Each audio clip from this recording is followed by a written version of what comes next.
એક મોટા સમાચાર રાજ્યમાં કોરોના અને સિઝનલ રોગચાળા વચ્ચે હવે ચાંદીપુરા વાયરસનો ખતરો ઘેરો બની રહ્યો છે.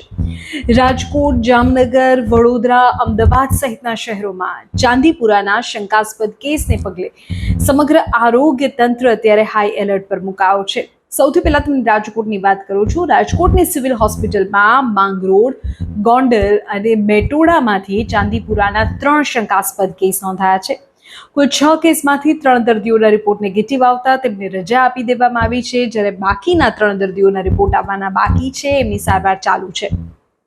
આ સિવાય માહિતી એવી પણ છે કે તકેદારીના ભાગરૂપે આરએમસી દ્વારા 2000થી વધુ ઘરોમાં લગભગ 2185 ઘરમાં સઘન સર્વે હાથ ધરવામાં આવ્યો છે. ભગવતીપરા અને કણકોટ રોડ પરના કાચા મકાનોમાં દવાનો છંટકાવ કરવામાં આવ્યો છે અને સિવિલમાં પણ સ્પેશિયલ વોર્ડ ઊભો કરવામાં આવ્યો છે કે જેથી કોઈ તાત્કાલિક જરૂરિયાત પડે તો ત્યાં સારવાર આપી શકાય અને રોગચાળો વધુ ન ફેલાય.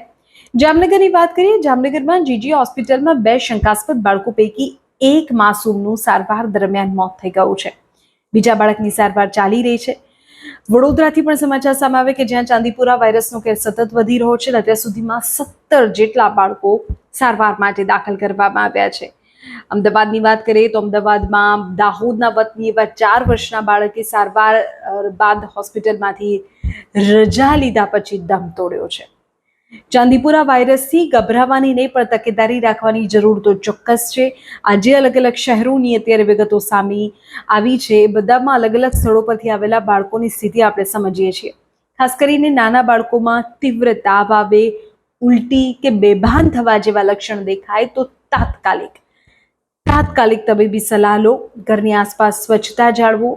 માખી મચ્છરથી બચાવ કરવો જ અત્યારે શ્રેષ્ઠ ઉપાય છે. આ જે રોગ છે તે સેન્ડ ફ્લાયથી ફેલાય છે, એટલે આ સેન્ડ ફ્લાયથી દૂર રહેવું, એવા વિસ્તારોથી દૂર રહેવું અને ખાસ તો બાળકને જો કોઈ પણ લક્ષણ દેખાય તો વહેલામાં વહેલી તકે ડૉક્ટરનો સંપર્ક કરવો.